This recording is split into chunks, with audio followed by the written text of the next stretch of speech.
अस्सलाम वालेकुम व्यूअर्स, खुशखबरी सीरीज की नई एपिसोड में खुशामदीद। मैं हूं आपका मेज़बान अब्दुर्रहमान। आज हम आपके लिए 3 खुशखबरियां लेकर हाजिर हुए हैं। आज की पहली खुशखबरी तो ये है कि गुज़िश्ता माह पाकिस्तान का जो ट्रेड डेफिसिट था उसके अंदर 30% कमी वाक़ हुई है और ये बहुत अच्छी कमी है, क्योंकि पाकिस्तान का तजारती खसारा है ये मुसलसल बढ़ रहा था, उसे रोकने की ज़रूरत थी। उसके बाद दूसरी खुशखबरी है कि प्राइम मिनिस्टर ने मुल्क के अंदर कॉटन को फ़रोग देने के लिए पाकिस्तान कॉटन अथॉरिटी के क़याम की मंजूरी दी है, जिसके ज़रिए अच्छा बीज मिलेगा और कॉटन की जो क्रॉप है उसे बढ़ाया जाएगा। उसको डिस्कस करेंगे। जबकि आज की तीसरी और आखिरी खुशखबरी ये है कि गवादर का सबसे अहम मसला पीने का साफ़ पानी ना होना था, वो इंशाल्लाह इस साल ख़त्म होने जा रहा है। गवादर को इस साल वाफर पीने का साफ़ पानी मैसर होगा। कौन कौन से प्रोडक्ट्स मुकम्मल होने जा रहे हैं वो आपको इस दफ़ा बताएंगे। लेकिन पहले चलते हैं पाकिस्तान के घटते हुए ट्रेड डेफिसिट की तरफ। तो जो दिसंबर का महीना था उसके अंदर पाकिस्तान का ट्रेड डेफिसिट था 4 अरब 80 करोड़ डॉलर था, जबकि जनवरी के महीने में ये कम होकर 3 अरब 36 करोड़ डॉलर रहा है, यानी 1.5 अरब डॉलर्स की इसमें कमी वाक़ हुई है। एक वक्त में तो ये बढ़ के तकरीबन 9 अरब डॉलर को टच करने जा रहा था। शुक्र है हमारा तजारती खसारा ये कम होना शुरू हुआ है। अब जो पाकिस्तान की इंपोर्ट्स कम हुई हैं उसमें 22% कमी रिकॉर्ड की गई है, जबकि हमारी एक्सपोर्ट्स जो है गुज़िश्ता 7 माह के दौरान उसमें 24% इजाफा रिकॉर्ड किया गया है। तो ये बड़ी वजूहत है कि हमारी इंपोर्ट्स कम हो रही हैं, एक्सपोर्ट्स बढ़ रही हैं, तो डॉलर्स की तरसील जो है वो रेमिटेंसेस के ज़रिए भी हो रही है। तो पाकिस्तान के जो ओवरऑल ट्रेड डेफिसिट है उसमें वाज़ेह कमी रिकॉर्ड की गई है। तो हम दुआ गो हैं कि ये साल जब एंड हो जून के महीने में, तब तक ये कोई 4-5 अरब डॉलर्स के गिरता आ जाए। इसी के चलते आज की दूसरी अहम खुशखबरी की तरफ। पाकिस्तान की सबसे बड़ी एक्सपोर्ट्स टेक्सटाइल की जो एक्सपोर्ट्स हैं वो हमारी लोकल कॉटन की पैदावार के ऊपर मुनहसर होती हैं। जितनी अच्छी लोकल पैदावार होगी उतनी ज़्यादा हमारी टेक्सटाइल की एक्सपोर्ट्स ज़्यादा होगी। तो हुकूमत ने मुल्क के अंदर कॉटन को बेहतर करने के लिए पाकिस्तान कॉटन अथॉरिटी का जो क़याम है उसकी मंजूरी दी है। इसके तहत होगा क्या, एक तो क्वालिटी बीज जो है वो पैदा किया जाएगा मुल्क के अंदर और उसकी जो है डिलीवरी किसान तक उसको इंश्योर करवाया जाएगा। दूसरा मॉनिटरिंग होगी और तीसरा पैदावार में इजाफे के लिए जो जो इक़दाम दरकार होंगे वो किए जाएंगे। और जो क्वालिटी सीड है उसको पैदा करने के लिए जो मुतल्लिका तमाम मिनिस्ट्रीज़ हैं उनके वज़रा की कमेटी बना दी गई है, बैनुल वज़ारती कमेटी, जो कि हर आने वाली हर्डल को टैकल करेगी और सेटल करेगी। उसके बाद जो कॉटन के ग्रोअर्स हैं उनको सपोर्ट करने के लिए नए क़वानीन चंद लाए जा रहे हैं, उनकी बुनियादी तौर पर प्राइम मिनिस्टर ने मंजूरी दे दी है। और ये ऐलान किया गया है कि मुल्क के अंदर एक नेशनल कॉटन कॉन्फ्रेंस मुनक़्क़द की जाएगी, जिसके अंदर तमाम स्टेक होल्डर्स, किसान भी आएंगे, पेस्टिसाइड वाले भी आएंगे, बीजों वाले भी आएंगे, हुकूमत भी होगी, जो एग्रीकल्चर के हमारे डिपार्टमेंट के लोग हैं, तमाम लोग होंगे। और वहाँ पर कॉटन को क्या क्या मसाइल दरपेश हैं उनको हाईलाइट किया जाएगा, उनको बाद में सॉर्ट आउट किया जाएगा।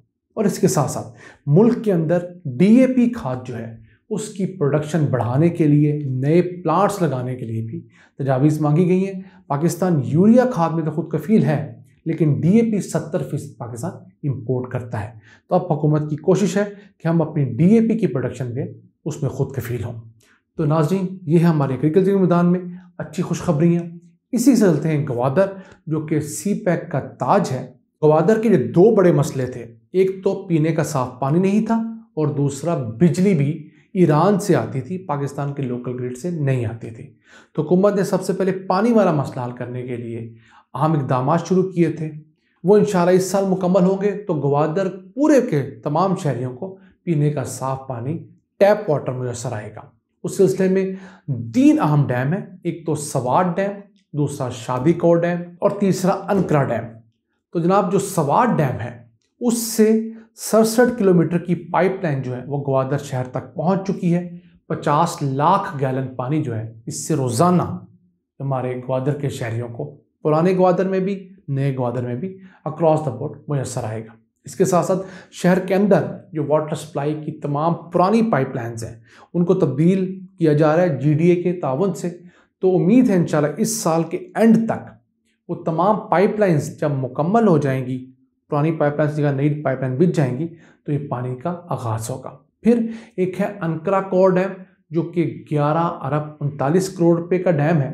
इस पे 1600 अफराद को नौकरियां मिली हैं। इसके ज़रिए भी पानी ले आया जाएगा। इस डैम के 90% के ऊपर काम मुकम्मल हो चुका है और ये 27 लाख गैलन पानी जो है रोज़ाना अंकरा डैम से गवादर के शहरियों को पहुंचाया जाएगा। इसके अलावा भी जो है तकरीबन 20 लाख गैलन पानी जो समंदर का पानी ट्रीट करके आवाम को दिया जाएगा, वो प्रोजेक्ट भी मंजूर हो गया है। वो सन 2023 में मुकम्मल होगा।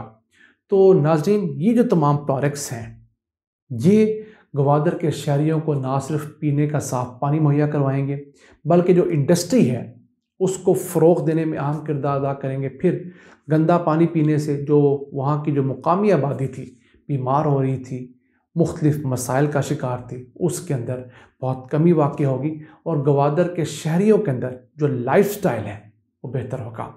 अब ये देखिए कि कितने बड़े मसाइल थे जो कि इन अहम प्रोजेक्ट्स को शुरू करते वक्त ध्यान में नहीं रखे गए। सीपैक शुरू कर दिया गया। सीपैक के समरात हम लाहौर वालों को मिले मेट्रो ट्रेन की सूरत में, मोटरवेज़ की सूरत में, हाईवेज़ की सूरत में, बड़े बड़े बिजली घरों की सूरत में। लेकिन इस सीपैक का जो क्राउन था, जो गवादर है, उस बेचारे को पीने का साफ़ पानी सन 2022 में जाके मुयस्सर होगा। अभी भी वहाँ की बिजली का मसला हल नहीं हुआ। जो पाकिस्तान का लोकल ग्रिड है बिजली का, वो गवादर तक जाता ही नहीं है। उसको बिछाने का काम अभी जारी है। उम्मीद है सन 2024 तक पाकिस्तान को जो नेशनल ग्रिड है वो गवादर तक पहुंचेगा, तो पाकिस्तान के नेशनल ग्रिड से वहाँ बिजली पहुंचाई जा सकेगी।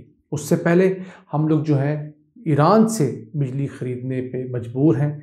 ईरान में जब लोड शेडिंग होती है तो सबसे पहले गवादर में और मकरान बेल्ट में लोड शेडिंग करते हैं। जाहिर सी बात है, अपने शहरियों को तो हर मुल्क महफूज रखता है, हमारे शहर थोड़े वोट लेने होते हैं। तो वैसे एक 300 मेगावाट के कोल बेस्ड पावर प्लांट की मंजूरी हो चुकी है। वो न जाने किस जगह जाकर फंसा हुआ है, उसकी समझ नहीं आ रही। वो गवादर शहर को 300 मेगावाट की बिजली मुहैया करेगा। यहाँ पर एक डिबेट तो है कि गवादर में रिन्यूएबल एनर्जी क्यों नहीं लगाई जा रही, कोल पावर प्लांट क्यों लगाया जा रहा है। डिबेट बड़ी अच्छी, लेकिन रिन्यूएबल एनर्जी जो होती है वो सस्टेनेबल नहीं होती। सूरज सारा दिन अवेलेबल नहीं होता, हवा सारा दिन अवेलेबल नहीं होती, और इन दोनों चीज़ों का प्रिडिक्ट भी नहीं कर सकते कि किस वक्त सूरज होगा और किस वक्त हवा से बिजली पैदा होगी।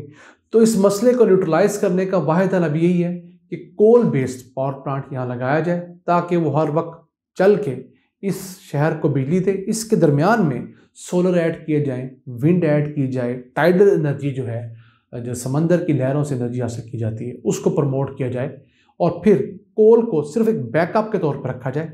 जब कोई सोर्स अवेलेबल ना हो तो तब कोल से बिजली पैदा की जाए, वरना रिन्यूएबल से ही गवादर के शहर को एक ग्रीन शहर बनाया जाए।